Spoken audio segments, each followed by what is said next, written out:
ẹ̀yin èèyàn wa àmà kí n kábọ̀ sí orí ìkànnì wa Bello Space TV channel.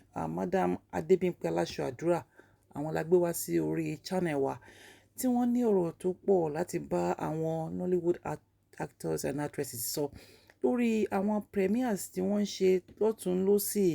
So a dẹ̀ fẹ́ kí ẹ farabalẹ̀ kẹ́ wo fídíò yìí, tẹ́ bá dẹ̀ ti wo opinions yín ó count gan. Tẹ́ bá ti wo ẹ má gbàgbé kẹ́ ẹ bá wa comment, kẹ́ ẹ bá wa like, kẹ́ ẹ bá wa subscribe sórí channel wa. Ẹ ṣeun.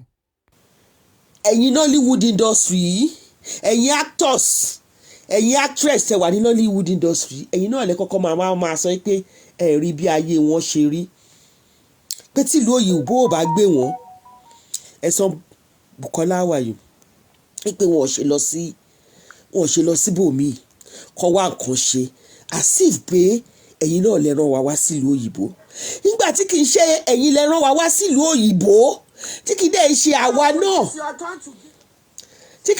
àwa náà la gbé iṣẹ́ tẹ̀ ń ṣe lé yín lọ́wọ́, tó jẹ́ pé iṣẹ́ tẹ̀ yàn láàyò ni, tó dẹ̀ pọ̀dọ̀ wa lẹ ti wá ń gbowó, aláti yára wa ní brain kàdé ìyá ẹ̀yin náà ní brain. Owó wà ní Nollywood industry, ṣé kò sówó ní Nollywood industry ni? Mọ iye àwọn tó fly lọ sí Tanzania láti lọ ṣe ìgbọ́kọ̀. The Tanzania ceremony between you and I wasn't necessary. It's a sheer waste of resources. It's a sheer display of frivolity. Honestly, it's uncalled for. And so, if so many actors and actresses can fly for levity to Tanzania, it is their money, ṣùgbọ́n aláti sọ̀rọ̀ ń pa ẹ̀, to go and display their àtigòkè. Ẹ má gbé àwọn veterans wá sórí social media mọ́. Come to think of it, yẹn nìkan, that is one. Owó tẹ̀ ń waste lórí movie premiere lọ́sẹ̀ mẹ́ta láti December 1st títí dé June 1st. Ẹ ti mọ iye movie premiere tán ṣe. Àwọn costume tí ò bá gbà tán tẹ́ ẹ̀ ní wọ̀ mọ́, tẹ́ ń waste owó lé lórí. Ẹ ṣe mú owó wọ̀nyí kẹ́ ẹ fi ṣe pension funds fúnra yín, fún àwọn tẹ́ ń gbé ṣiṣẹ́. Owó tẹ́ ń waste. Èmi kàn rí i pé ẹ fi ń ṣe pepper dem láàrin ara yín. Mo fẹ́ mọ̀, ẹ ń ṣe competition, unhealthy competition lẹ́ ń ṣe láàrin ara yín. Owó tẹ́ ń ná sí movie premieres tẹ́ ń ṣe, débi wípé aṣọ ó tún di nǹkan tẹ́ fi ń tákà. Costume, ẹ ń ṣe costume 15 million, ẹ ń ṣe costume 10 million, ẹ ń ṣe costume 25 million. And àwọn tó wà tó gbé yín dìde, tó kọ yín níṣẹ́, tẹ́ bá ṣe lọ́wọ́ wọn ò ní nǹkan tó máa sinmi lé lọ́jọ́ ọ̀la. Create trust fund fún wọn. Foluke Daramola, Kunle Afod, ṣé ẹ ríran bí ẹ ṣe ń ba owó nínú jẹ́ ní movie industry? Bẹ́ẹ̀ ni Bukola ẹ̀sán ìkan sọ nínú ó ní 17 million ní costume tó ń wọ̀. Okay, so my outfit, everything together with this caravan cost about 15 to 16 million naira. Ibẹ̀ yẹn ni costume yẹn parí sí, torí mi ò mọ òde tó fẹ́ gbèrú costume yẹn sọ́rùn. Ẹ dẹ̀ máa wá ẹ lè bára yín sọ̀rọ̀ wípé ẹ jẹ́ ká dín gbogbo òṣì àti ìranù tẹ́ ń display. Ẹ̀yin lẹ jẹ́ kí dọ́là lọ sókè. Ẹ̀yin tẹ́ wà ní Nollywood industry ẹ pé 10 million bí ẹni pé 10,000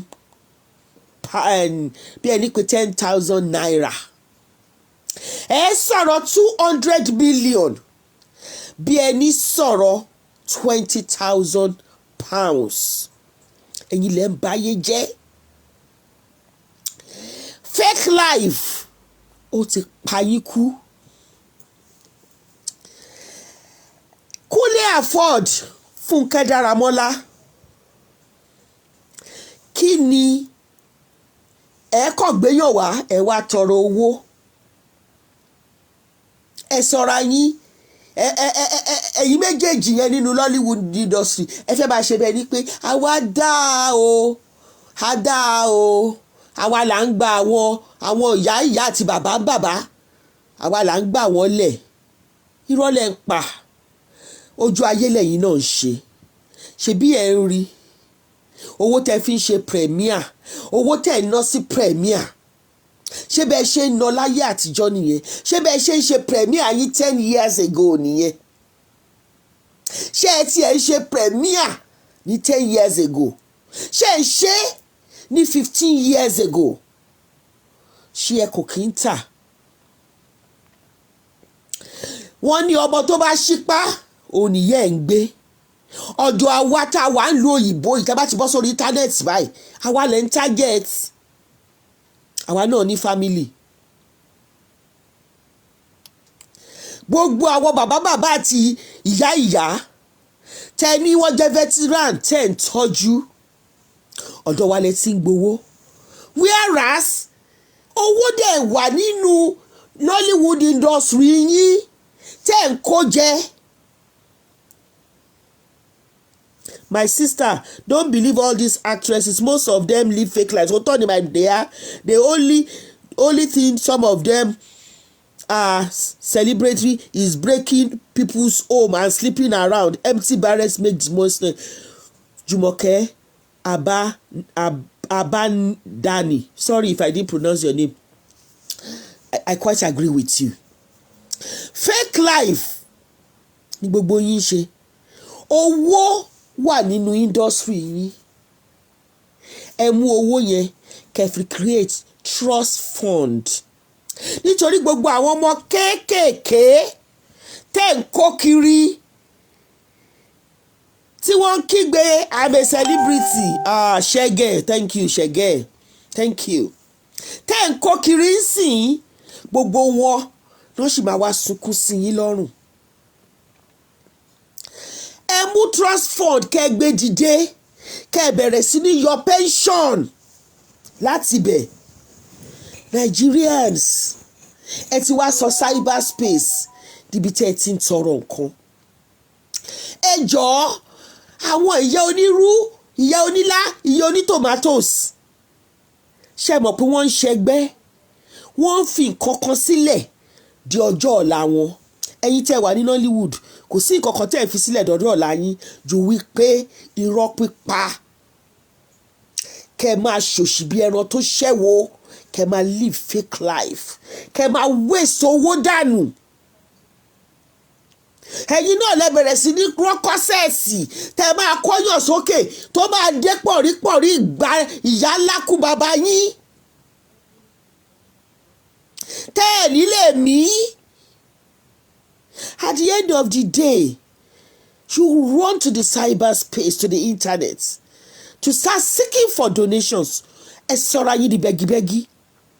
Kunle Afod, Foluke Daramola, tẹ́ ẹ bá tún gbé èèyàn kankan wá sí orí cyberspace tí mi ò bá ba show yín jẹ́ kẹ́ ẹ nírọ́ ni mo pa.